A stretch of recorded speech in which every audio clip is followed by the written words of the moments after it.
Kinuwestiyon ni Vice President Sara Duterte ang pagrepaso ng ombudsman sa mga kaso kaugnay ng Pharmaly scandal o pagbili ng gobyerno ng ilang medical supply noong pandemya. Bakit anya, hindi lahat imbestigahan? Nakatutok si Marisol Abduraman.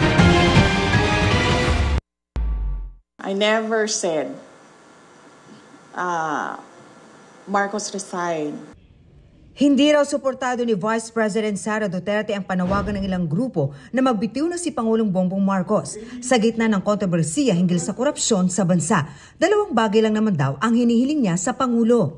Unang-una, magpa-drug test siya. May challenge na siya galing kay Attorney Vic Rodriguez. And that is a hanging open challenge na hanggang ngayon ayaw niyang gawin. Na sinasabi ko, that is a betrayal of public trust. Na pangalawa, yung pagpirma niya ng kaduda-duda na budget. That is a culpable violation of the Constitution. Yan ang sinasabi ko, nasagutin niya, na hindi niya sinasagot. Pointless call din anya ang nasabing panawagan sa Pangulo. Never ask him to resign. That is a pointless call, Hindi magre-resign yan. Nakita niyo ba yung tatay? Ilang taon yun? 20 years? Yeah. Oh, that is a pointless call, Tingnan niyo yung DNA niya na ayaw yan umalis ng pwesto. Hindi rin daw totoo ang usapin ng destabilisasyon at sabi ni VP Sara, sa administrasyon daw ito nanggagaling. Paniwala ni VP Sara, hindi sapat ang ginagawa ng Pangulo sa isyu ng korupsyon. Ang ginawa lang niya ay magpalit ng House Speaker at ng President ng Senate at gumawa ng ICI. Pero hanggang ngayon, wala pa rin nananagot. Do you believe in integrity? Hindi siya reliable dahil ang Pangulo din ang gumawa. Sinusubukan pa naming makuha ang panig ng palasyo sa mga sinabi ng bise. Tungkol naman sa pagpapabawi ng Ombudsman Jesus Crispin Remulla sa mga kasong may kinalaman sa issue ng overpriced na pagbili ng medical supplies mula sa Pharmaly ng Duterte administration para daw ma-review at matiyak na malakas ang kaso. Sagot ng bise, bakit specific yung pag-iimbestiga?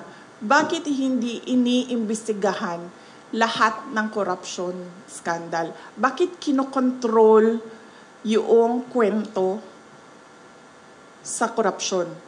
Bakit hindi nilalabas lahat ng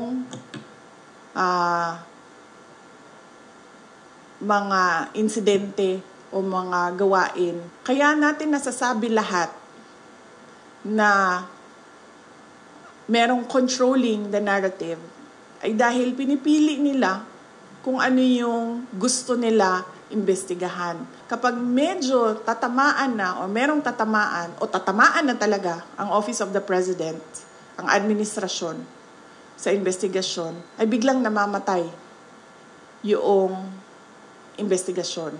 O nawawala, o nalilibing, o nalulubog yung investigasyon. Samantala, hindi na raw kinagulat ni VP ang pagtapya sa budget ng Office of the Vice President. I think August 15, nung tinanong na ako kung ano yung expectations ko sa budget hearings, sinabi ko na ang expectation namin ay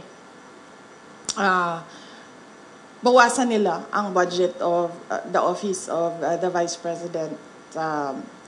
Dahil sinabi ko at that time, it's the same administration, it's the same Speaker of the House of Representatives, and it's the same set of characters. Natanong din ang bise sa pagbabasura ng ICC sa hiling na interim release ng kanyang ama na si dating Pangulong Rodrigo Duterte. I have a comment on that, but I really want to wait for the decision on the appeal.